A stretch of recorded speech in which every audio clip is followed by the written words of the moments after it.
Kabanata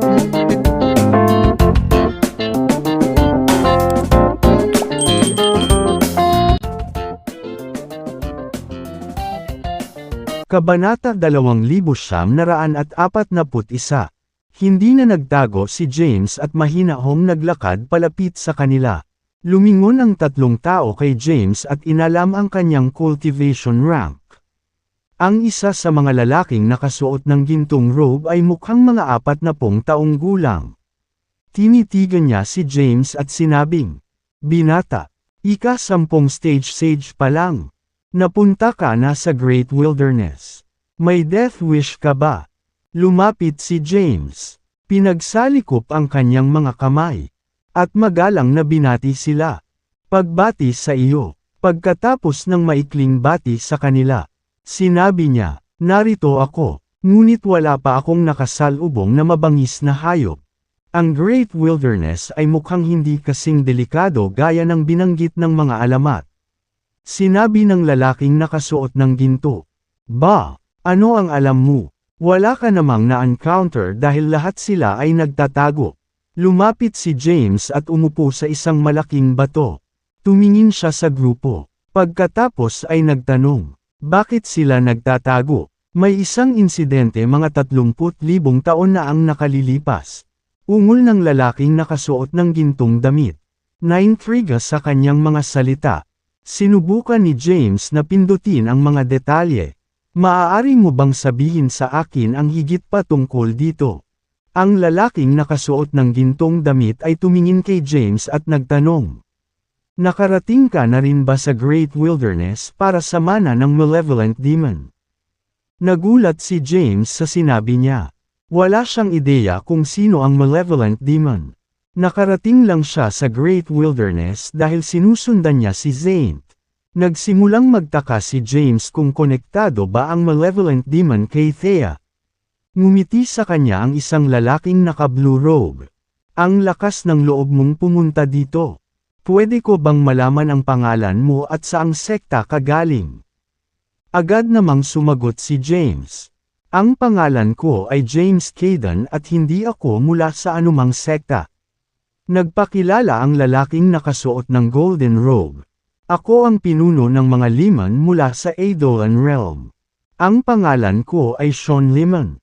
Ito ang aking nakababatang kapatid na lalaki, si Hagen Liman, at ang aking nakababatang kapatid na babae, si Jocelyn Liman." Ikinuyong ni James ang kanyang mga kamao at sinabing, "Ikinagagalak kung makilala ka, Sean, Hagen, at Jocelyn." Bahagyang iwinagayway ni Sean ang kanyang kamay at inanyayahan si James na tanggalin ang mga formalidad. Paalala niya kay James, "Ang kailaliman ng Great Wilderness ay lubhang mapanganib. Mamamatay ka kung hindi ka mag-iingat. Sa iyong kasalukuyang antas ng lakas, ipinapayong bumalik ka." Interesado si James sa tinatawag na malevolent demon at sa mga pangyayaring nangyari libo-libong taon na ang nakalilipas. Ngumiti siya. "Walang nagmamadali. Maaari mo bang sabihin sa akin ang higit pa tungkol sa insidente 30,000 taon na ang nakalilipas sa Great Wilderness? Hindi mo ba narinig ito dati?" Binatukan ni Sean si James ng isang kaina-hinalang tingin. Paanong hindi alam ng isang cultivator mula sa Eidolon Realm ang tungkol sa malaking insidente mula sa 30,000 taon na ang nakalilipas? Nahihiyang sagot ni James, "Lampo 10,000 taon na lang ang nakalilipas mula nang ako ay isinilang. At ako ay nag-iisa sa lahat ng oras na ito. Hindi pa ako gumagala sa labas ng mundo. Kaya kaunti lang ang alam ko tungkol sa mga makamundong gawain."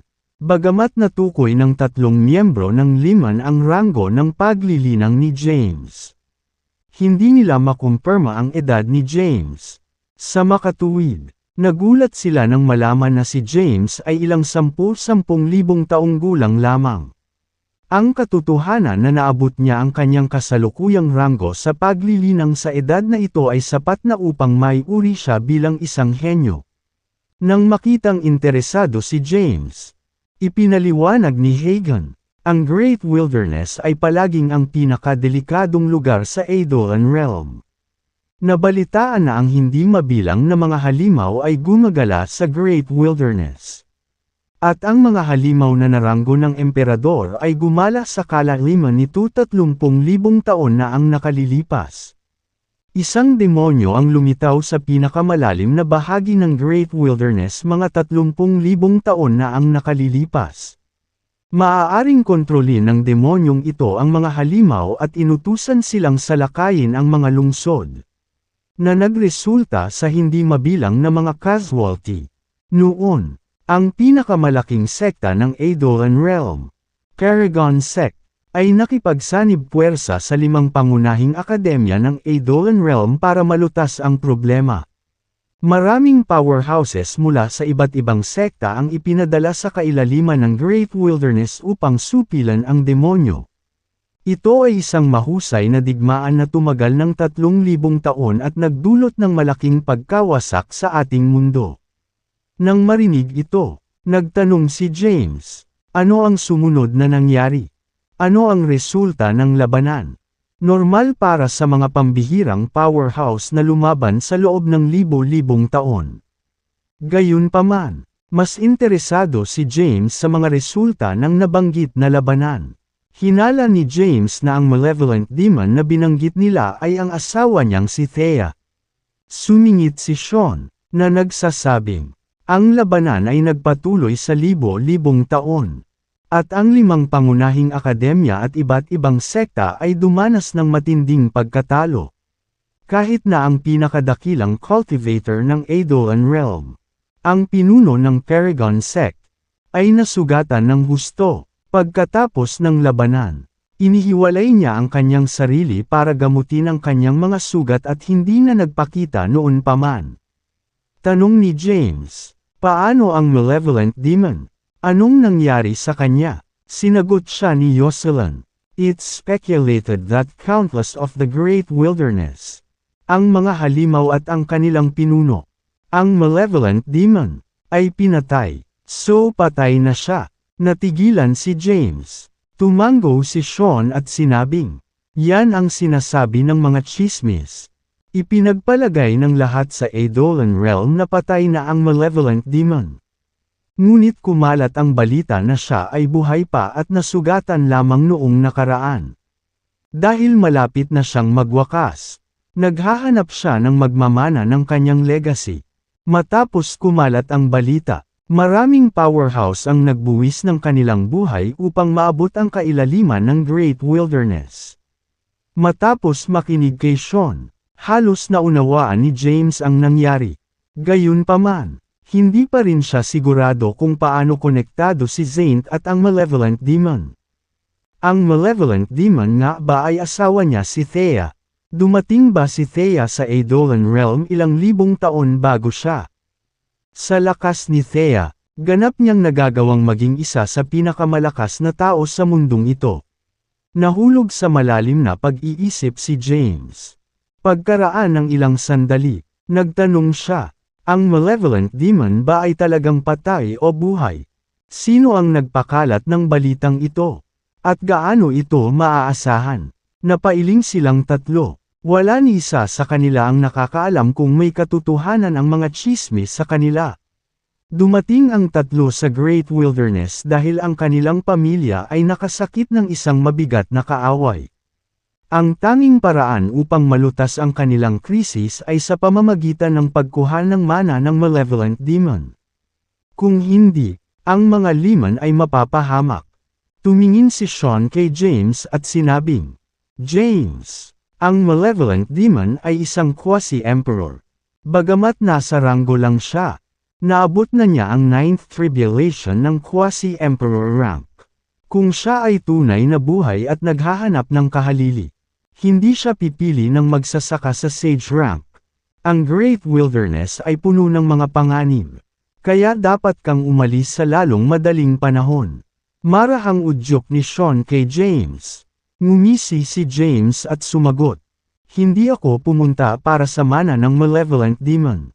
Nandito ako para magsanay at medyo naiinip na ako.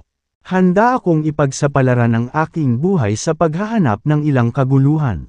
Tumawa si Hagen. Haha, Sang-ayon ako. Ang pamumuhay ng isang mapayapang buhay ng paglilinang ay masyadong mapurol. Habang ang mga liman ay nasa ilalim ng pakikitungo sa pagkalipol. Narinig nila ang mga balitang kumakalat tungkol sa malevolent demon. Nagpasya ang tatlong magkakapatid na subukan ang kanilang kapalaran sa kailaliman ng Great Wilderness. Mareresolba nila ang krisis ng kanilang pamilya sa pamamagitan ng pagkuha ng mana ng malevolent demon. Ang grupo ay nagtipon-tipon sa paligid ng isang siga sa gabi. Kumakain ng inihaw na pagkain habang pinag-uusapan nila ang mga kwento ng malevolent demon. James tried to get more details. Did the malevolent demon appeared out of nowhere? Kung iisipin natin ito ng lohikal, dapat mayroong impormasyon tungkol sa isang makapangyarihang tao sa isang lugar bago pa man mangyari ang insidente. Sagot ng nag-iisang babaeng naruroon na si Jocelyn. Parang out of nowhere talaga. Walang mga tala ng malevolent demon sa kasaysayan ng Edolan Realm. Inilabas ni James ang kanyang telepono sa pagtatangkang hanapin ang larawan ni Thea para ma-verify nila kung si Thea nga ang malevolent demon. Gayunpaman, ang kanyang telepono ay naubusan ng baterya. Bukod dito, itinago niya ito sa celestial abode at naiwan itong hindi nagamit ng napakatagal na panahon. Dahil dito, wala rin sa magandang kondisyon ang kanyang telepono. Casual itong itinabi ni James. Pagkatapos ng maikling pag-iisip, nagtanong siya, ano ang hitsura ng malevolent demon? Nakita mo na ba siya dati? Napailing ang tatlong magkakapatid. Wala sa kanila ang nakakita ng malevolent demon dati. Sa kanilang kalagayan noong panahong iyon, hindi sila pinayagang lumahok sa labanan laban sa malevolent demon 30,000 taon na ang nakalilipas. Bukod dito, nabalitaan na ang malevolent demon ay nakasuot ng maskara, at walang nakakita sa kanyang tunay na anyo noon. Tanong muli ni James, kung gayon, ano ang mga katangian ng malevolent demon? Halimbawa, anong sandata o anong uri ng kasanayan ang ginagamit nila? Nais niyang matukoy kung ang malevolent demon nga ba ay si Thea sa pamamagitan ng paggamit ng impormasyon tungkol sa kanyang natatanging katangian. Saglit na nag-isip si Sean at sinabing, may narinig ako. Agad namang nagningning ang mga mata ni James. Tuwang-tuwang tanong niya, ano ang narinig mo? Pakinggan natin ang tungkol dito. Sumagot si Sean. Ipinabalitang ang sandata ng malevolent demon ay isang itim na espada na may bahagyang hubog na dulo. Bumilis ang tibok ng puso ni James sa paglalarawang iyon.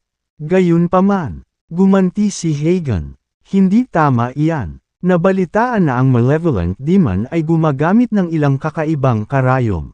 Sa sandaling iyon, pinipigilan ni James ang kanyang paghinga upang maiwasang maibigay ang kanyang pananabik. Natuwa si James sa kanyang puso. Si Thea dapat yun. Siguradong si Thea ang malevolent demon. Ang itim na espadang iyon na may hubog na dulo ay dapat na malevolent sword. At ang kakaibang mga karayom ay dapat tumukoy kay Excelter. Dagdag pa ni Jocelyn. Para malaman kung ano ang nangyari kay Thea sa Boundless Realm, kailangan muna siyang hanapin ni James. Ha! Dahan-daang huminga ng malalim si James. Anong problema, James? Tanong ni Sean. Umiling si James at sinabing, hindi, wala lang. Iniisip ko lang kung gaano kalakas ang malevolent demon na ito. Nakapatay siya ng napakaraming powerhouse mula sa 5 pangunahing akademya, ang Paragon Sect, at iba pang iba't ibang sekta. Sumang-ayon si Hagen sa kanya. Ang malevolent demon ay talagang isang mabigat na powerhouse. Sa kabila ng pagiging nasa ika-9 na tribulation ng quasi-emperor rank, nagawa ng malevolent demon na saktan ang isang Grand Emperor. Kung ang malevolent demon ay magiging isang Grand Emperor, walang sinuman sa buong Boundless Realm ang makakatalo sa kanya, lalo pa ang sinuman sa Edolan Realm. Ang grupo ay nagpatuloy sa pag-uusap hanggang sa gabi. Hindi nagtagal, isang bagong araw ang sumikat. Nang maglaon, nagpatuloy ang grupo sa pagsulong ng mas malalim sa Great Wilderness. Malayo na ang kanilang nilakbay patungo sa Great Wilderness. Nalubhang mapanganib. Sa makatuwid, maingat silang sumulong. Natatakot na maabot nila ang kanilang mga wakas mula sa isang random nakamamatay na pagtatagpo. Samantala, mas kumalat ang balita tungkol sa malevolent demon na nasa Eidolon Realm. Ngayon, hindi lamang ang buong Eidolon Realm ang nakakaalam tungkol sa kanya. Ngunit ang ilang mas malalaking mundo sa loob ng Boundless Realm ay nakarinig din tungkol sa mga tsismis.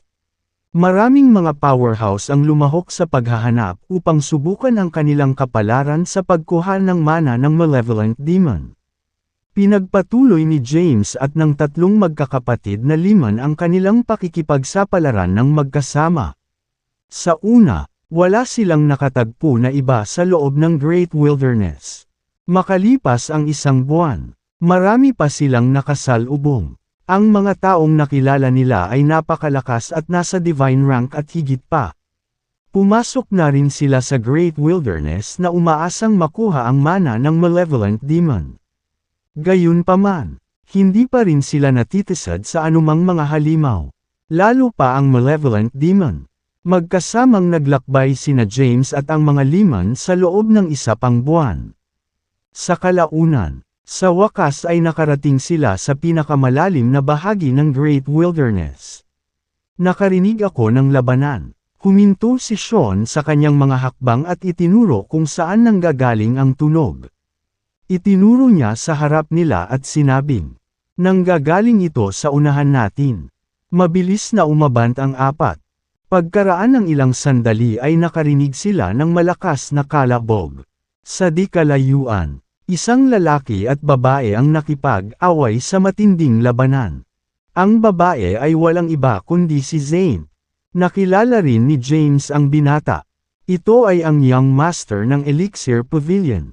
Si Jules Daniela. Bagamat nakita sila ni James sa malayo, nakikilala pa rin niya ang mga ito. Si Zane po. Matapos makilala ang babae, nagalak si Sean. Hindi ko inaasahan na ang isang henyo na tulad ni Zane ay hahanapin din ang Great Wilderness.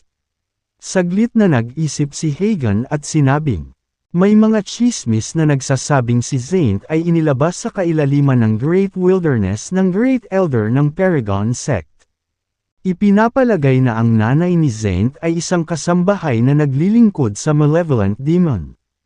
Ito ay mga alingaw-ngaw na kumalat sa buong Eidolon Realm. Gayunpaman, ito ay ang mga pag-angkin lamang na ginawa ni Zane sa labas ng mundo. Wala talagang nakakaalam ng katotohanan tungkol sa kanyang nakaraan at pinagmulan. Si Jules ay nasa unang kapigatian ng Quasi-Emperor rank. Samantalang si Zane ay nasa second tribulation ng Quasi-Emperor rank. Sa totoong laban, madali niyang mapabagsak si Jules. Binago ni Yikren ang paksa. Nagtanong, nakapaglakbay na kami ng malalim sa Great Wilderness. Saan tayo susunod? Napatigil si Zane sa pagsagot sa kanya. Naka-lotus position siya at nakapikit. Nakita ni James si Zane na nakarating sa tuktok ng bundok mula sa malayo at nagplanong magtungo upang makipag-usap sa kanya.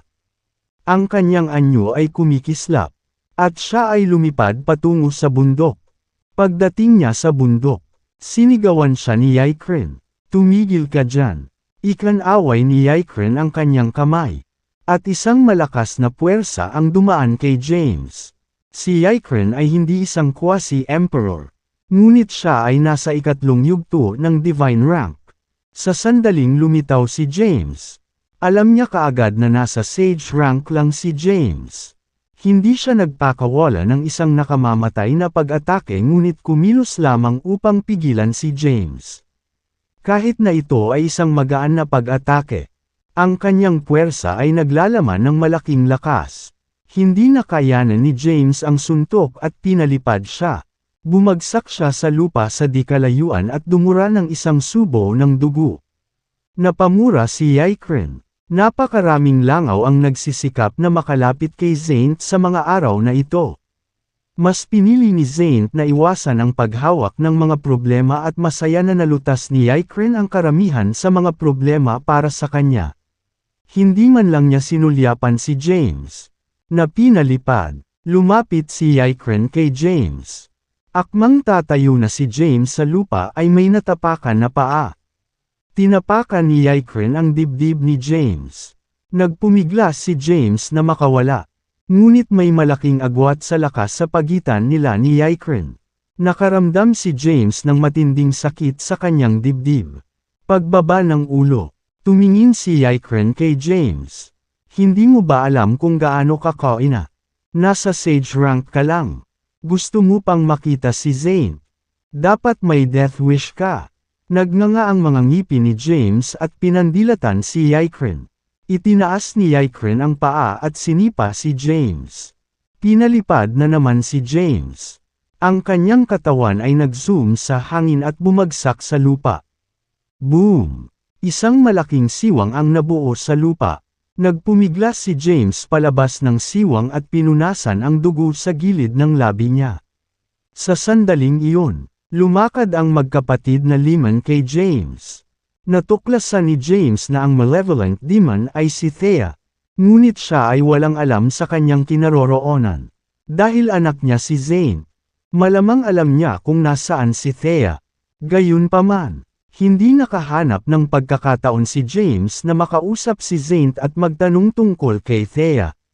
Sa kanyang kalagayan ngayon, walang choice si James kundi ang maghintay ay wala nang ibang pinuntahan si Zayn. Kaya nanatili rin ang lahat sa lugar. Narinig ng lahat ang tungkol kay Zayn na mula sa Great Wilderness at na ang ina ni Zayn ay konektado sa malevolent demon. Sa makatuwid, naisip nila sa pamamagitan ng pagsunod kay Zayn. Mahahanap nila ang malevolent demon at makuha ang mana nito. Maraming tao ang nagkukumpulan sa lugar. Sa una, mayroon lamang 10,000 tao. Sa paglipas ng panahon, daan-daang libong tao ang nagtipon sa paligid ng lugar. Ang lahat ng natipon ay napakalakas at lahat ay nasa divine rank. Si James, na nasa ika-10 yugto lamang ng sage rank, ang pinakamahina sa karamihan. Lahat sila ay madaling mapatay si James sa isang snap ng kanilang daliri. Gayunpaman, wala sa kanila ang interesado kay James at nakatutok sa pagkuha ng mana ng malevolent demon. Sa makatuwid, pansamantalang ligtas si James sa kabila ng pagiging mahina. Lumipas ang isa pang buwan. Pagkaraan ng ilang oras, isang grupo ng mga tao ang lumitaw sa lugar. Ang grupo ay binubuo ng 2 matatandang lalaki, na nasugatan at nasa kakila-kilabot na kalagayan. Sa tuktok ng bundok kung saan naroon si Zayn, tiningnan ni Yikren ang gusot at sugatang grupo. Lumapit siya at nagtanong, ano ang sitwasyon? Elder, isang matandang lalaki na may buhok na kulay abo at may balbas na seryosong nagsabi. Buhay pa ang malabong demonyo. Siya ay nagtatago sa loob ng isang kuweba na mas malalim sa loob ng Great Wilderness. Biglang tumayo si Zayn at nagtanong, paano ito posible? Ang malevolent demon ay namatay 10,000 taon na ang nakalilipas. Paano pa siya mabubuhay? Sumagot ang elder ng Southern Academy. Talagang totoo. Ginalugad namin ang kuweba ng malevolent demon. Maraming malalakas na halimaw sa loob at marami kaming nakatagpo sa kanila. Gayunpaman, hindi nila kami inatake, at madali kaming nakapasok sa kuweba. Nakilala namin ang malevolent demon nang maglakbay kami ng mas malalim sa loob. Inatake niya kami at itinaboy kami palabas ng kuweba. Tinanong ni Yikren, ang malabong demonyo ba ang nagpakalat ng balita tungkol sa pagnanais na makahanap ng kahalili? Umiling ang elder ng Southern Academy. Hindi ko alam. Pagkatapos magsalita, inilibot niya ang paningin sa paligid at nakita niya ang daan-daang libong mga magsasaka sa paligid nila. Napakunot ang noo niya sa nakita. Hindi ko akalain na ang kayamanan ng malevolent demon ay nakatawag ng pansin. Dapat tayong tumapak ng maingat. Kailangan nating bumalik at talakayin ito kaagad sa pinuno ng Paragon Sect. Pagkatapos, kailangan nating pag-isahin muli ang mga kapangyarihan ng Eidolon Realm para masupol ang Malevolent Demon. Tiningnan ng dakilang elder sina Yikrin at Zaint, na nagsasabing, napakadelikado dito, kailangan na nating umalis agad. Sabi ni Zaint, nagpunta ako dito para hanapin ang nanay ko. Si James at ang tatlong magkakapatid na Liman ay magkasama pa rin. Nang makitang umalis si Zaint, agad na tumayo si James at sinundan ang karamihan ng mga tao sa kailaliman ng Great Wilderness. Bagaman ang kalaliman ng Great Wilderness ay di umano'y puno ng mga panganib. Si James ay hindi nakatagpo ng anumang mga halimaw sa daan. Matapos maglakbay ng ilang araw, nagpakita siya sa harap ng isang napakalaking bundok.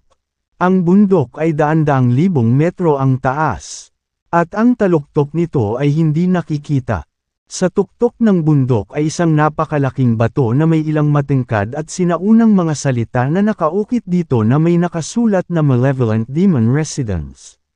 Matapos makita ang mga salita sa malaking bato, ang lahat ay sumigaw sa pananabik. Ang Malevolent Demon Residence ay kung saan nilinang ang Malevolent Demon. Kaya, inaasahan nilang makuha ang mana ng Malevolent Demon kapag nahanap nila siya. Si Zaint ang unang dumating. Napatingala siya sa langit at nagmuni-muni ng malalim matapos makita ang mga salitang nakaukit sa malaking bato. Bumulong si Yikrin ng isang paalala mula sa likuran. Mag-ingat! Nawala sa isip si Zaint at mahinang sumagot. Walang dapat ipag-alala, gaano man kalakas ang Malevolent Demon. Nasa 9th Tribulation lang siya ng Quasi-Emperor rank. Bukod dito, siya ay nasugatan 30,000 taon na ang nakalilipas. Kaya ang kanyang kakayahan sa pakikipaglaban ay tiyak na nakompromiso. Maaaring mas mahina ako sa kanya. Pero hindi ibig sabihin na matatalo ako.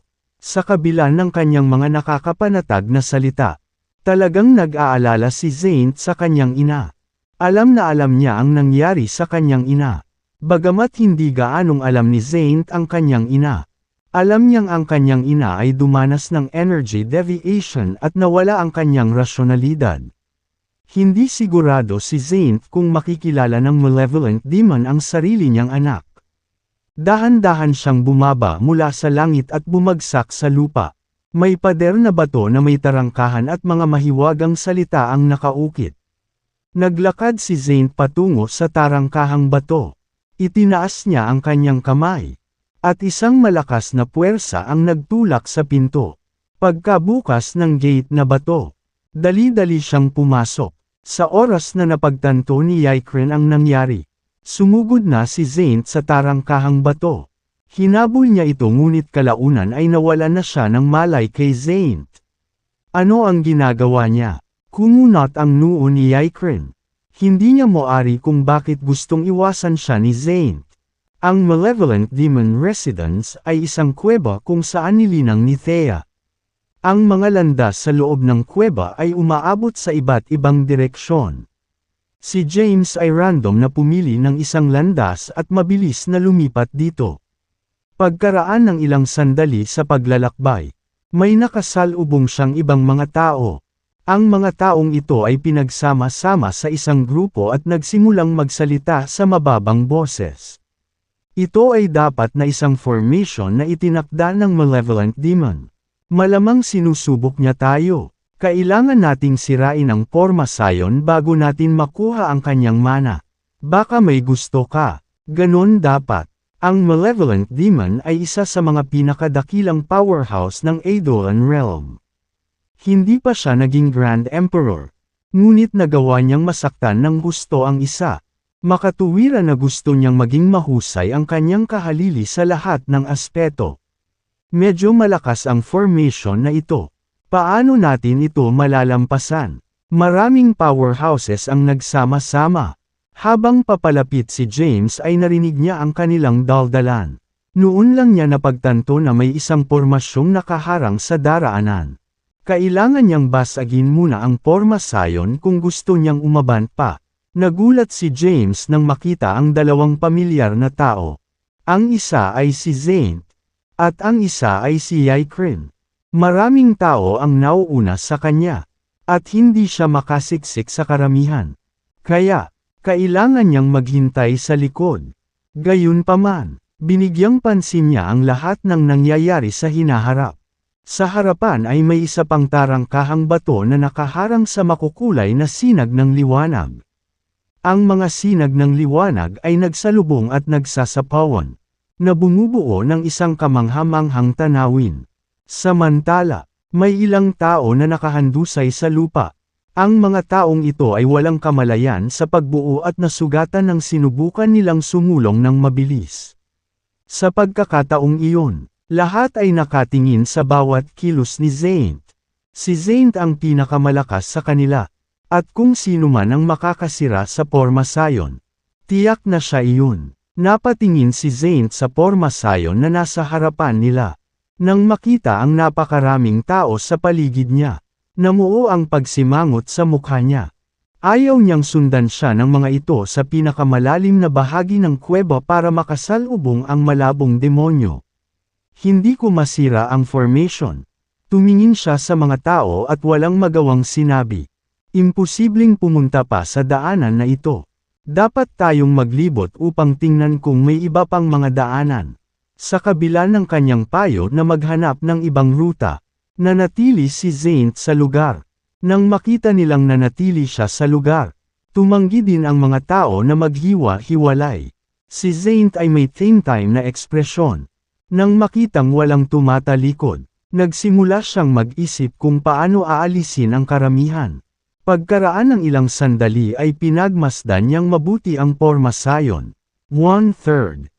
Naisip niyang lampasan ang pormasayon nang hindi ito pinapawik. Sa harap ng tarangkahang bato ay may mga makukulay na ilaw na nagsasagupaan upang bumuo ng mahiwagang pattern. Natutunan ni Zane ang tungkol sa mga pormasayon noon at medyo pamilyar sa kanila. Ang katawan ng lalaki ay ipinadala sa himpapawid. Bumagsak siya sa lupa at tumalsik ang bibig ng dugo.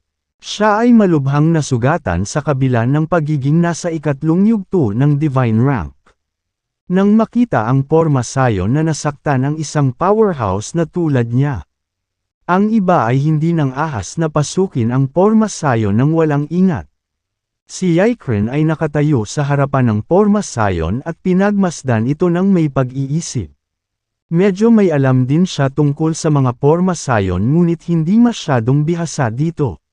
Sa kanyang kasalukuyang kaalaman, imposibleng masira ang pormasayon. Kumunot ang noo ni James nang makitang pumasok si Zane sa formation. Sa pilitan niyang sumiksik sa crowd at nakarating sa harap ng formation. Maaari mo bang sirain ang pormasayon? Nova. Humingi ng tulong si James kay Nova sa Celestial Abode. Maya-maya, isang boses ang sumagot ng telepatiko kay James. Although komplikado ang formation, hindi naman masyadong advanced. Ang pagsira nito ay dapat isang simpleng gawain. Maaari mo ba akong tulungang dumaan sa formation? Gusto kong sundan si Zane para hanapin si Thea. Nang matapos si James sa kanyang pangungusap, isang malakas na puwersa ang lumabas mula sa Celestial Abode at binalot si James. Ang boses ni Nova ay nanggaling sa Celestial Abode. Dapat kaya mo na itong pagdaanan ngayon. Dahil si Nova ay nilikha ni Emperor Jabari. Matagal na niyang sinamahan ang huli. Sa makatuwid, siya ay may malawak na kaalaman. At James ay hinalinhan sa pagkakaroon ng kanyang suporta. Walang pagdadalawang isip na naglakad si James patungo sa formation. Tinuya siya ni Yikrin. Dapat talaga may death wish ka. Isa ka lang cultivator sa ika-10 yugto ng Sage rank. Pero sa tingin mo makakadaan ka sa formation. Nang makitang ang isang tao sa Sage rank ay sumusubok na dumaan sa pormasayon. Lahat ay pinapanood si James ng may kasiyahan. Lumakad si James sa pattern na nabuo ng mga intersecting lights. Ang pattern ay hindi masyadong malaki. Ngunit ang interior nito ay mukhang isang ganap na naiibang mundo at napakalawak. Pagkapasok ni James sa formation, hindi mabilang na sword energies ang bumaril sa kanya. Gayunpaman, ang malakas na puwersa sa paligid ng kanyang katawan ay naitaboy ang serye ng mga pag-atake. Sa harap mo, ginabayan ni Nova si James pasulong. Hindi nagtagal, dumaan si James sa pormasayon at nakarating sa harap ng tarangkahang bato. Nagulat ang lahat ng powerhouse sa labas ng formation nang makitang matagumpay na dumaan si James. Hindi ka panipaniwala. Isang tao sa ika-10 yugto ng Sage Rank ang dumaan lang sa formation. Saan nanggaling ang taong iyon? Para makapasa siya sa formation, dapat mas may kakayahan siya kaysa sa hitsura niya. Ang mga tao sa labas ay nagsimulang magdaldalan ng nagtataka. Napatingin si Zane kay James na nagtataka. Alam niyang malakas ang pormasayon sa labas. Imposibleng makapasa sa pormasayon maliban kung ang isa ay nakarating sa ranggo ng Emperor. Gayunpaman, si James ay nasa ika-10 yugto lamang ng Sage Rank. Masyado raw siyang mahina para pilitin ang daan sa formation. Talaga bang bihasa siya sa mga diskarte sa pagbuo at alam ang isang paraan upang masira ito? Sinama ng tingin ni Zane si James. Naglakad si James palapit kay Zane. Ito ang unang pagkakataon na nakaharap niya si Zane at nakita ito ng malapitan. Habang tinitignan ni James si Zane, mas nakita niya ang pagkakahawig nito kina Thea at Winnie.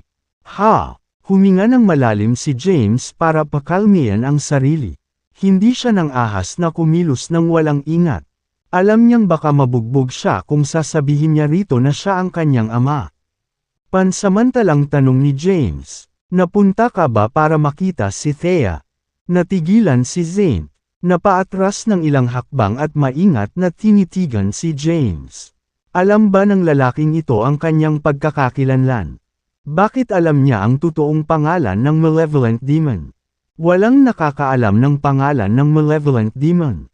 Kaya paano magkakaroon ng kaalaman ng isang tao sa ika-10 yugto ng Sage Rank tungkol dito?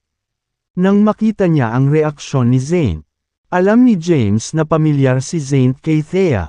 Kung sasabihin ko bang kilala ko si Thea, maniniwala ka ba? Malumanay na tanong ni James. Natahimik si Zane at tumingin kay James. Sino si Thea? Hinawakan ni James ang kanyang ilong at sinabing, yan ang Malevolent Demon sa mga chismis. Hindi ba ikaw ang anak niya? Alam kong anak ka niya noong nakita kita. Napakahawig mo sa kanya. Napangisi si Zane. Imposible. Ang Malevolent Demon ay palaging nakasuot ng maskara. Walang nakakaalam kung ano ang hitsura niya. Kahit ako, paano malalaman ng isang tulad mo? Ano, hindi mo pa ba nakita ang mukha ni Thea? Hindi mo alam kung ano ang hitsura niya. Bagamat hindi kilala ni Zane si James. Lumakas ang pagnanais niyang patayin ito habang pinakikinggan niya itong ilantad ang kanyang mga sikreto. Naikuyom niya ang kanyang mga kamao. Walang paraan para ipaalam sa sinuman ang tungkol sa kanyang nakaraan. Ito ay maglalagay sa kanya sa panganib kung ang salita ay lumabas. Naramdaman ni James ang puot ni Zane at alam niyang gusto niya itong patayin. Mabilis niyang ipinaliwanag sa takot. Ako at si Thea, ang Malevolent Demon, ay matandang magkakilala. Matagal na tayong magkakilala. Mahabang kwento. Kaya kalma lang. Dahan-dahan ko itong ipapaliwanag sa iyo. Sinama ng tingin ni Zane si James. Tahimik na kinakalkala ang susunod niyang gagawin. Ginamit namin ang time capsule at sapilitang binuksan ang isang daanan patungo sa Boundless Realm. Wala nang maraming oras na natitira para sa mga tao. Para mahanap ang Ancestral God Rank Elixir. Pinabalik tayo ng Panginoon ng Human Realm sa nakaraan gamit ang time capsule. Gayunpaman, isang hindi inaasahang isyu ang lumitaw habang naglalakbay kami sa oras. Nagpakita ako ng 100,000 taon sa nakaraan. At si Thea ay ipinadala sa ibang yugto ng panahon. Habang nagsasalita, sumulyap si James kay Zane. Nagsalubong ang kilay ni Zane. Sinusubukan niyang i-verify kung totoo ang mga kwento ni James. Naunawaan ni James na ang kanyang mga kwento ay maaaring mukhang kakaiba kay Zane. Kaya kinuha niya ang crucifer at sinabing, "Ito ang crucifer. Ito ay pinagsama sa Thea's Exalter sa time capsule. Maaaring hindi ka maniwala sa akin. Ngunit tiyak na ipapaliwanag niya ang lahat pagkatapos mo siyang mahanap." Tumawa si Zane at sinabing, "Ha, so ayon sa sinasabi mo, ikaw ang tatay ko." Napakamot sa ilong si James at sinabing, "Theoretically speaking, yes, ako ang iyong ama. Hindi kaya sinabi sa iyo ng iyong ina ang tungkol sa iyong pinagmulan?" Sa sandaling iyon, muling sumimangot si Zane. Nagdusa ang nanay ko ng energy deviation at wala sa tamang pag-iisip. Hindi niya maalala kung sino siya, o kung saan siya nanggaling. Napabuntong hininga na sabi ni Zane. Naalarma na bulalas ni James. "Ano? Isang paglihis ng enerhiya? Paano ito posible?" Umiling si Zane at sinabing, "Hindi ko alam kung ano ang nangyari. Ang alam ko lang ay nasugatan siya ng husto noong labanan 30,000 taon na ang nakalilipas. Malapit na niya akong ipanganak at gumugol ng maraming lakas upang matiyak ang aking ligtas na panganganak. Pagkatapos noon, dumating ang dakilang elder ng Paragon sect para sa kanya. Noon, ang aking ina ay nasa mahinang kalagayan at hindi makalaban sa dakilang elder ng Paragon sect. Sa kabila ng kanyang pagiging deliryo, sinisikap pa rin niyang protektahan kaming dalawa. Sinadya niya akong iwan at nagtago. Natagpuan ako ng dakilang elder ng Paragon sect at inilabas ako sa Great Wilderness." Bahagyang nagsalita si Zane tungkol sa kanyang nakaraan. Hindi pa niya sinabi kahit kanino ang tungkol sa mga bagay na ito. Gayunpaman, gumawa siya ng exception dahil alam ni James ang tungkol sa kanyang pagkakakilanlan pati na rin ang kanyang ina. Hindi siya sigurado kung nagsasabi si James ng totoo. Ngunit ang mga naunang pahayag ni James ay medyo tumpak at tila hindi siya nagsisinungaling. Tumingin si Zane kay James at nagtanong, "So sinasabi mo na nagmula kayo ng nanay ko sa labas ng Boundless Realm at narito para hanapin ang Ancestral God Rank Elixir?" Tumango si James at sinabing, "Yeah. Ilang powerhouses mula sa Primeval Age ang naiwan sa Ancestral God Rank Elixir. Ito ang tanging pag-asa ng sangkatauhan. Sabi mo may mga sumpa ang tao sa loob ng katawan nila dahil sa third calamity, di ba? So, nasaan ang sa iyo?" Napatitig si Zane kay James. Napaisip si James. Samantala, sinusubukan din ni Zane na alamin kung nagsasabi ng totoo si James. Kung titingnan ang kasalukuyang sitwasyon, tila hindi siya nagsisinungaling. Marami siyang alam, lalo na tungkol kay Thea. Bukod dito, alam niya na ang masasamang enerhiya na ipinalabas ni Thea ay curse magic. May curse magic din ang lalaking ito sa katawan. Kung isa sa alang-alang ang lahat ng katotohanan, si James ang magiging ama niya kung magsasabi siya ng totoo. Napatingin si Zane kay James. Medyo mahirap para sa kanya na tanggapin ang isang tao bilang kanyang ama. Ang katotohanan na natagpuan niya ang kanyang ama ay kahanga-hanga. Ngunit ito ay nakakabigo na mahina. Hindi niya agad matanggap ang katotohanang nasa harapan niya. Nasaan si Thea ngayon? Nasa loob ba siya ng malevolent demon residence? Tanong ni James. Hindi pa handa si Zane na magtiwala ng buo kay James. Kasabay nito, hindi niya magawang magsinungaling kapag kaharap si James. Tanong. Matapat siyang sumagot. Sa aking mga alaala, wala pang katulad ng malevolent demon residence. Ang aking ina ay nanirahan sa kailaliman ng Great Wilderness ngunit hindi siya nagtanim sa loob ng isang kuweba. Paanong ang isang taong walang kabit ay makakagawa ng kuweba upang pagyamanin? Kumunat ang noo ni James nang marinig ang tanong niya. Kung gayon, ano ang lugar na ito? Umiling si Zane at sinabing, "Hindi ko rin alam. Siguro dito talaga nakatira ang nanay ko." Pero siguradong hindi niya ako pinapanganak dito. Marahil ay namatay ang aking ina 30,000 taon na ang nakalilipas.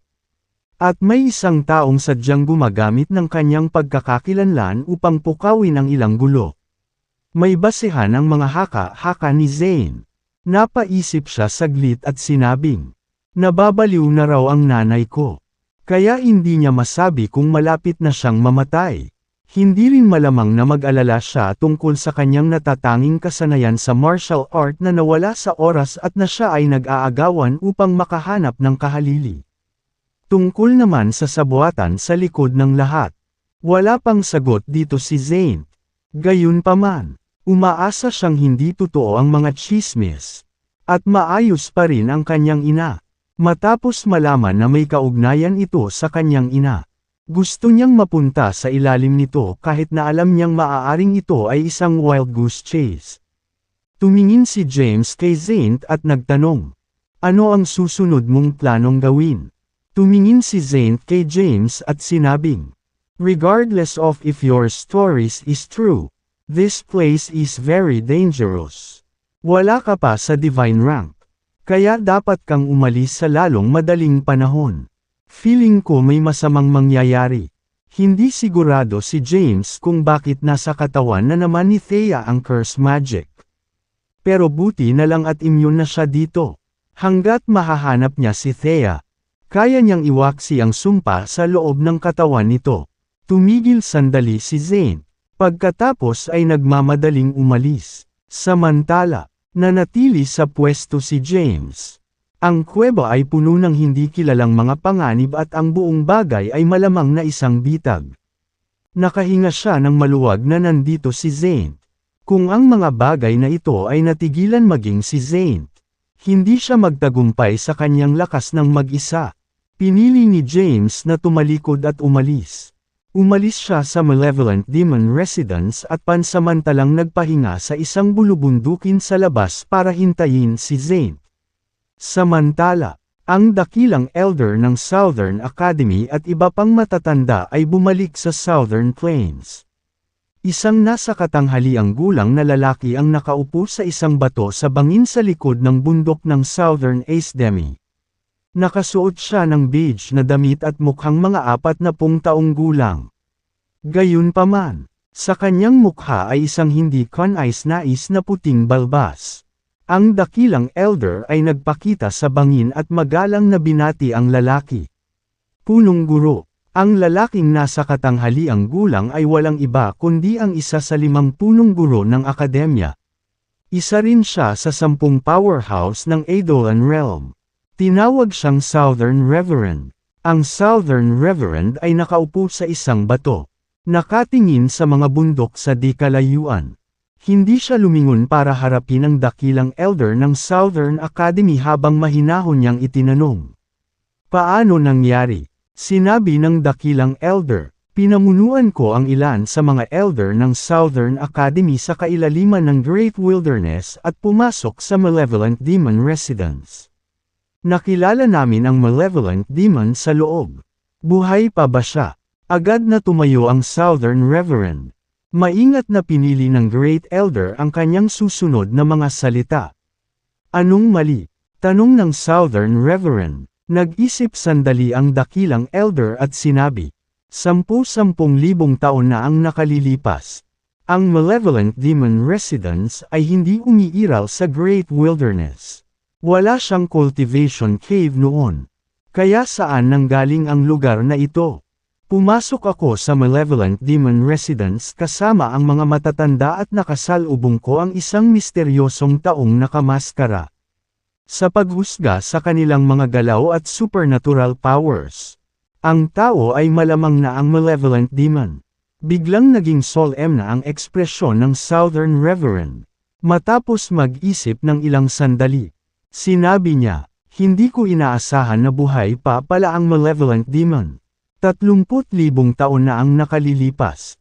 Ang Malevolent Demon ay kumitil ng hindi mabilang na buhay. Para sa kapayapaan at kaligtasan ng Edolan Realm. Kailangan natin siyang patayin. Kahit na siya ay nasa ika-9 na kapigatian ng quasi-emperor rank noon. Nagawa pa rin niyang masaktan ang ilang Grand Emperors. Dahil maraming oras na ang lumipas mula noon. Tiyak na bumuti rin ng husto ang kanyang lakas. Makipag-ugnayan kaagad sa iba pang 4 na akademya at bisitahin ang Martial Reverend ng Paragon Sect.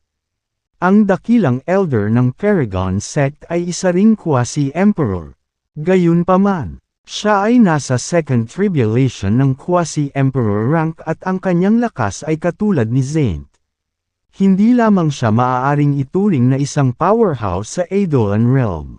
Ngunit siya ay itinuturing din bilang isang nangungunang powerhouse sa Boundless Realm. Pagkatapos niyang matanggap ang utos mula sa Southern Reverend, ipinaalam niya sa iba pang 4 na akademya ang tungkol sa Malevolent Demon at inanyayahan ang kanilang mga punong guro na magtipon sa Southern Academy upang talakayin ang bagay na ito. Pagkatapos, mabilis siyang sumugod sa Paragon Sect. Nang makarating ang dakilang elder ng Southern Academy sa Paragon Sect, ang Great Elder ng Paragon Sect, na guro rin ni Zaint, ay pumunta sa kanya. Sir Hab Early, ang dakilang elder ng Paragon Sect ay pinangalan ng Mateo Jackman. Siya ay nasa 8th Tribulation ng Quasi-Emperor rank. Samantala, ang pangalan ng dakilang elder ng Southern Academy ay Niklaus Hab Early. Sa loob ng pangunahing bulwagan ng Paragon Sect, isang matandang lalaki na mga 60 taong gulang ang nakaupo sa pinakamataas na upuan ng konseho. Ang taong iyon ay walang iba kundi si Mateo, ang dakilang elder ng Paragon Sect. Tumingin si Mateo kay Niklaus at nakangiting nagtanong, "May kailangan ka ba sa Paragon Sect?" Mataimtim na sumagot si Niklaus, "Buhay pa ang malabong demonyo." Nagdilim naman ang ekspresyon ni Mateo Aski. Sa panahong ito, maraming tsismis ang kumalat tungkol sa Malevolent Demon. Nakarating din sa kanyang pandinig ang balitang ito. At alam niyang ang kanyang alagad, si Zaint, ay nagpunta sa dakilang ilang. Tanong ni Mateo, napatunayan na ba ang mga tsismis na ito? Tumango si Niklaus at sinabing, "Naunahan ko na ang ilan sa mga elder ng Southern Academy sa kailaliman ng Great Wilderness. Nakilala namin ang Malevolent Demon sa loob ng kanyang cultivation cave at nakipag-away kami sa kanya. Gayunpaman, nagtamo kami ng mga pinsala mula sa pakikipaglaban dito. Ipinagkatiwala sa akin ng aming punong guro na hilingin sa Martial Reverend ng Paragon Sect na pamunuan ang pag-atake laban sa Malevolent Demon." Sumagot si Mateo, "Ang aming sect leader ay nasa pag-iisa pa rin." Mataimtim na sinabi ni Niklaus, "Ang Malevolent Demon ay isang malaking banta. Kung babalik siya, ang Edolan Realm ay muling magugulo." Iminumungkahi ng aming punong guro na ang 5 pangunahing akademya ay dapat na makiisa sa mga kapangyarihan ng Edolan Realm at manghuli ng Malevolent Demon sa Great Wilderness. Sandaling nag-isip si Mateo at sinabing, "Maghintay, Sir Hab Early. Pupunta ako sa aming sect leader at magtatanong tungkol sa kanyang opinyon sa bagay na iyon." Tumango si Niklaus. Sige. Naunawaan naman ni Mateo ang kabigatan ng usapin. Kaya hindi siya naglakas loob na tretuhin ito ng basta-basta. Mabilis siyang umalis patungo sa likod na bundok ng Paragon Sect kung saan matatagpuan ang seclusion sanctuary ng sect leader. May isang manor na nakatayo sa bundok. At ito ay nababalot ng katahimikan. Nabasag ang katahimikang ito nang marinig ang papalapit na mga yabag. Ang Martial Reverend ay hindi makapaniwala. "Nakita ko ang pagkamatay niya gamit ang sarili kong mga mata noon. I was so sure that she died in front of me. So how is it possible na buhay pa siya?" Ang balitang ito ay galing sa pinagkakatiwalaang source. Pinangunahan ng dakilang elder ng Southern Academy ang isang grupo ng mga matatanda sa kailaliman ng Great Wilderness. Nakipag-away pa sila sa Malevolent Demon pero nasugatan. Ang dakilang elder ng Southern Academy ay personal na dumating upang ihatid ang balita sa amin. Inutusan siya ng punong guro ng Southern Academy na bisitahin kami at hilingin sa iyo na tipunin ang mga powerhouse ng mundo upang salakayin ang masasamang demonyo sa Great Wilderness. Nang marinig ito, naging maasim ang ekspresyon ng Marshal Reverend. Naranasan niya mismo kung gaano katakot ang malevolent demon. Siya ay isang Grand Emperor na itinuturing na walang kapantay sa Edolan Realm. Gayunpaman, nagawang saktan siya ng malevolent demon sa kabila ng sabay-sabay na pag-atake ng hindi mabilang na powerhouses 30,000 taon na ang nakalilipas. Ang Edolan Realm ay haharap sa isang sakuna kung ang malevolent demon ay tunay na nakaligtas. Agad na tumayo ang Marshal Reverend at tinungo ang main hall. Kanina pa naghihintay si Niklaus sa main hall. Maya-maya, may lumapit na dalawang figure. Mabilis siyang tumayo at magalang na hinarap sila. Marshal Reverend. Ang Marshal Reverend ay malumanay na iwinagayway ang kanyang kamay at dumiretso sa pangunahing paksa habang siya ay nagtanong. Talaga bang buhay pa ba ang malevolent demon? Tumango si Niklaus at sinabing, oo, tiyak na buhay pa siya. Ang aming mga matatanda ay nakaharap sa kanya at nakipag-away pa nga sa kanya.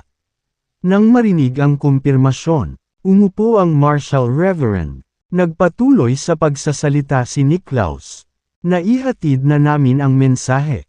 At ang mga powerhouse mula sa iba pang 4 na akademya ay patungo sa Southern Academy habang nagsasalita kami. Hinihintay ka naming sumama sa amin at manguna sa pag-atake laban sa malevolent demon sa kailaliman ng Great Wilderness. Napaisip ang Marshal Reverend. Humigit kumulang 1 buwan na gumagala si James sa malevolent demon residence. Matyaga siyang naghintay sa isang bundok sa labas.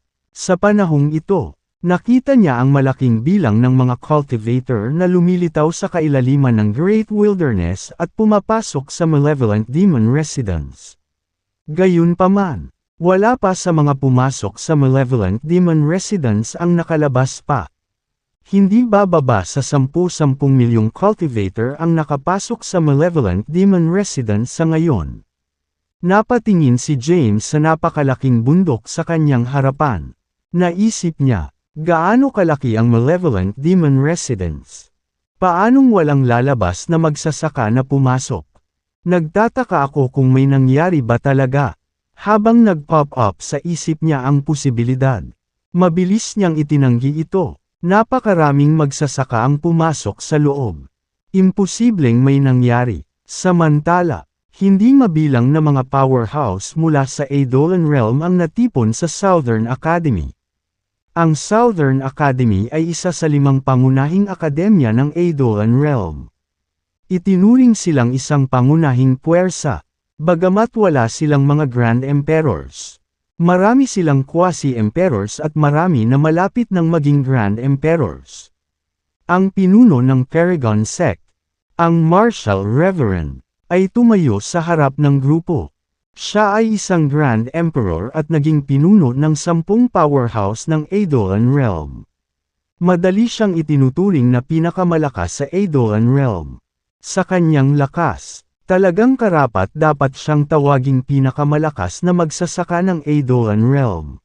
Nagtipon ang mga powerhouse sa loob ng conference hall ng Southern Academy. Ang Marshal Reverend ay nakatayo sa harap at sa tabi niya ay ang headmaster ng Southern Academy. Nakatayo sa ibaba nila ang ilang matatanda mula sa lahat ng 5 pangunahing akademya. Sa likod nila ay ang iba pang powerhouses mula sa iba pang prestihiyosong pamilya at sekta sa Edolan Realm. Mahigit 100 tao ang nagtipon sa bulwagan. Kabanata 2957, 30,000 years ago, ang Marshal Reverend ay isa ng Grand Emperor. Gayunpaman, siya ay malubhang nasugatan ng malevolent demon noon. Pagkabalik niya mula sa labanan, nanatili siyang nag-iisa sa sumunod na 30,000 taon. Dahil kinailangan ng napakaraming powerhouses upang masakop ang malevolent demon. Tiyak na ang isa ay magiging walang talo pagkatapos makuha ang kanyang mana. Pumunta tayo sa Great Wilderness at panoorin kung ano ang mangyayari. Matapos ang hindi mabilang na mga powerhouse na nagtipon sa Southern Academy para sa talakayan. Maraming cultivator ng Edolan Realm ang umalis sa Great Wilderness. Nais nilang panoorin ang laban sa malevolent demon at subukang makuha ang kanyang mana. Bagamat halos hindi sila nagkaroon ng pagkakataong makuha ang mana, gusto nilang kumapit sa paniniwala na kahit papaano ay swertehin sila. Samantala, hindi alam ni James ang mga pangyayari sa labas ng Great Wilderness. Wala siyang ideya na hindi mabilang na mga powerhouse ng Edolan Realm ang patungo sa kailaliman ng Great Wilderness. Isang buwan nang naghihintay si James sa labas ng Malevolent Demon Residence. Napansin niya na hindi lumabas ang mga taong pumasok sa kuweba. At may masamang premonition tungkol dito. May nangyari kaya talaga. Tumayo si James sa tuktok ng bundok at tumingin sa mga magsasaka na patuloy na patungo sa Malevolent Demon Residence. Ang kanyang puso ay lalong hindi mapalagay. At isang malungkot na tingin ang nakaplaster sa kanyang mukha. Huminga siya ng malalim. Iniisip kung ano nga ba ang nangyayari sa Malevolent Demon Residence. Bakit may mga taong pumapasok, ngunit walang lumabas? Sa huli, naramdaman niyang kailangan niyang suriin ang sitwasyon. Ang Malevolent Demon Residence ay matatagpuan sa ilalim ng isang napakalaking bundok, na walang katapusang tumataas sa kalangitan. Pumasok si James sa Malevolent Demon Residence. Pagkatapos maglakbay sa kuweba, sinubukan niyang gamitin ang kanyang divine sense para makita ang paligid. Gayunpaman, ang kuweba ay napapaligiran ng malalakas na pormasayon, at imposible para sa kanya na maunawaan ang kanyang paligid. Walang pagpipilian si James kundi ang random na pumili ng isang daanan at mabilis na dumaan dito. Pagkaraan ng ilang sandali ay sumulong si James. May nakasalubong na pormasayon na nakaharang sa kanyang dinadaanan. Sa kabutihang palad, maaari siyang humingi ng tulong kay Nova sa loob ng Celestial Abode. Sa tulong ni Nova, madali siyang dumaan sa pormasayon at nagpatuloy sa pagsulong. Nagpatuloy si James sa pagtawid sa kuweba. 10 araw ang lumipas sa isang kisap mata. Habang naglalakbay sa kuweba, nakatagpo si James ng maraming magsasaka. Ang ilan sa kanila ay nakulong sa labas ng mga pormasayon at sinusubukang dumaan sa kanila. Mayroon ding iilan na nakaupo sa lupa na nagpapahinga habang sinusubukan nilang maghanap ng mga paraan upang makapasok sa kuweba upang makuha ang mana ng Malevolent Demon.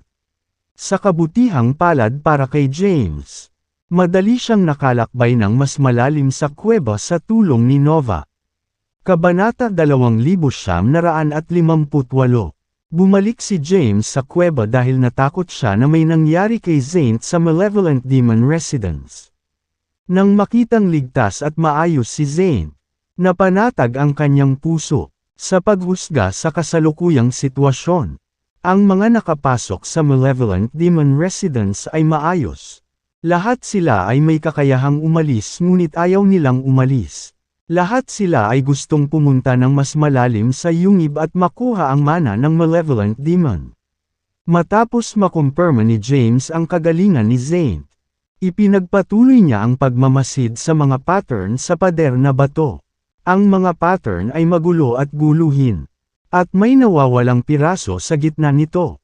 Ang batong pader sa harap nila ay maliwanag na isang uri ng palaisipan. Bumulong si James. Kailangan ba nating ayusin ang mga pattern na dadaanan? Pagkatapos, naglakad siya patungo kay Zaint at nagtanong, "Ano sa palagay mo? May naaalala ba ito sa iyo?" Maraming tao ang nakatayo sa tabi ni Zaint. Kasama sina Yikren at Jules na nakalaban ni Zaint kanina. Ang mga nasa malapit sa Zaint ay pawang mga makapangyarihang tao. Pagkalapit ni James sa kanya, lumapit si Yikren at tumayo sa harap ni Zaint. Tinuro niya si James at sumigaw ng, "Get lost!" Tumingin si James kay Yikren na nakakunot ang noo at mahinahong sinabi, "Sa iyo ba ang lugar na ito?" Anong karapatan mong utusan ako? Mas malakas ako sayo. Naikuyom. 2/3. Niyikrin ang kanyang kamao at naghanda sa paghampas kay James. Ano sa tingin mo ang ginagawa mo? Mabilis siyang pinigilan ni Zane. Lumingon si Yikrin at ngumiti sa kanya. Zane, isang basurang tulad niya ang iniisip na karapat-dapat siyang lapitan ka. Malamig na tinignan siya ni Zane. It's none of your business. Hindi mo kailangang makialam sa mga gawain ko. Huminga ng malalim si James. Alam niya na si Zane ay isa sa mga pinakadakilang kahanga-hanga sa edad na ito. At maraming tao ang nagbabantay sa kanya. Ayaw niyang magulo si Zane. Dahil nakatago pa rin ang pagkakakilanlan niya bilang ama nito. Huminto si James sa paglapit kay Zane. Sa halip, tumingin siya sa paligid at nagtanong. May nakikita ba kayong kakaiba? Anong klaseng pattern ito? Sa kasamaang palad, si James ay may napakababang cultivation rank. At walang gustong makipag-usap sa isang mahinang katulad niya. Ilang beses nang nagtanong si James pero walang sumasagot. Ninisyan siya ni Jules. Hinamak din siya ni Yikrin. Ang lugar na ito ay ang pinakamalalim na bahagi ng Malevolent Demon Residence. Ang Malevolent Demon ay isa sa mga pinakakakila-kilabot na powerhouse sa mundo. Ang iniwan niya dito ay tiyak na hindi ka pani-paniwala. Tao ka lang sa sage rank. Ano ang nagbibigay sa iyo ng karapatang pumunta rito? Hindi pinansin ni James ang mga maaanghang na pang-iinsulto ni Yikrin at nakipag-ugnayan kay Nova sa loob ng Celestial Abode. Nova, ano ito? Nakatayo si Nova sa City Lord's Mansion sa loob ng Celestial Abode. Naramdaman niya ang paligid ng kanyang amo at pinagmasdan niya ang mga pattern sa pader na bato. Biglang naging solemn na ang mukha niya. Pagkaraan ng ilang sandali, sinabi niya, hindi ko alam kung ano iyon. Ngunit maaaring mayroong isang tao. Nang marinig ito ni James ay natigilan. Tinanong niya, sino? Mabagal na sumagot si Nova. Emperor Jabari. Natigilan si James sa sagot niya. Hindi ba namatay si Emperor Jabari sa Primordial Age? Kabanata 2959. Haha, tumawa si Nova at sinabi. Ang isang Grand Emperor na nakamit na kasing dami ni Emperor Jabari ay hindi papatayin ng ganoon kadali. Hindi madali para sa kanya ang mamatay ng lubusan. Kahit ang Heavenly Path ay hindi maaaring ganap na itapon si Emperor Jabari. Teka, buhay pa ba si Emperor Jabari? Tanong ni James. Si James ay nakatayong hindi gumagalaw sa pwesto habang ang kanyang primordial spirit ay pumasok sa Celestial Abode. Ang kanyang primordial spirit ay nagkatawang tao sa kanyang hitsura habang siya ay nakatayo sa harap ni Nova. Tinanong ni James, ang ibig mo bang sabihin ay buhay pa si Emperor Jabari? Nag-isip sandali si Nova at sumagot, patay na siya, pero sinabi mo lang. Natarante si James sa usapan. Paliwanag ni Nova, talagang patay na si Emperor Jabari. Ang kanyang katawan ay nawasak noong Primordial Age. At ang kanyang kaluluwa ay lubhang nasugatan. Dahil dito, nawala siya sa mundong ito. Kaunti lang ang alam ni James tungkol kay Emperor Jabari. Ang alam lang niya ay si Emperor Jabari ay isang figure mula sa Primordial Age. Bago salakayin ng mga demonyo ang universo, siya ay isang sikat na powerhouse na umabot sa Grand Emperor rank. Tanong ni James, maaari mo bang sabihin sa akin ang higit pa tungkol kay Emperor Jabari? Dahan-daang tumango si Nova. Dahan-daang kinakayo ni Nova ang mga alaala ng kanyang nakaraan. Pagkaraan ng ilang sandali, sinabi niya, si Emperor Jabari ay ipinanganak sa isang ordinaryong pamilya. Hindi lamang siya hindi nakapagtanim. Ngunit siya rin ay may mahinang katawan mula pa noong siya ay bata. Gayunpaman, si Emperor Jabari ay nagkaroon ng isang mapalad na encuentro. Nakilala niya ang pinakamahalagang tao sa kanyang buhay. Ang taong ito ay naging kanyang tagapagtanggol. Kanyang guro. At ang pag-ibig sa kanyang buhay. Naintriga. Tinanong ni James, sino ang taong ito? Sumagot si Nova, hindi ko siya kilala. Ngunit narinig ko mula kay Emperor Jabari na ang kanyang pangalan ay Yukia Dernelly. Ginabayan ni Yukia si Emperor Jabari sa kanyang landas sa paglilinang at tinuruan siya ng mga hindi magagapi na pamamaraan. Sa kabila ng pagiging isang ordinaryong tao, pinahintulutan nito si Emperor Jabari na umangat sa lahat at maging isang walang katulad na powerhouse. Gayunpaman, pinatnubayan lamang ni Yukia si Emperor Jabari ng palihim. Pagkatapos niyang maging Grand Emperor, nawala siya. Sinubukan niyang hanapin siya. Naglalakbay sa buong universo, ngunit hindi siya nagtagumpay. Tanong ni James, kung gayon paano siya namatay? Namatay ba siya sa labanan noong Primordial Age? Umiling si Nova at sinabing, hindi. Si Emperador Jabari ay ipinanganak sa unang bahagi ng Primordial Age. Natapos ang kanyang buhay bago ang labanan noong Primordial Age. Nakatadhana ang kamatayan ni Emperador Jabari. Nakadestino. Anong kapalaran ang mayroon siya? Tanong ni James. Ipinaliwanag ni Nova. Ang kanyang kapalaran ay maging isang ancestral god. Habang nagsasalita ay naging solemn na ang ekspresyon ni Nova. Pagkatapos ng mahabang paghinto, sinabi niya, Kabanata 2960.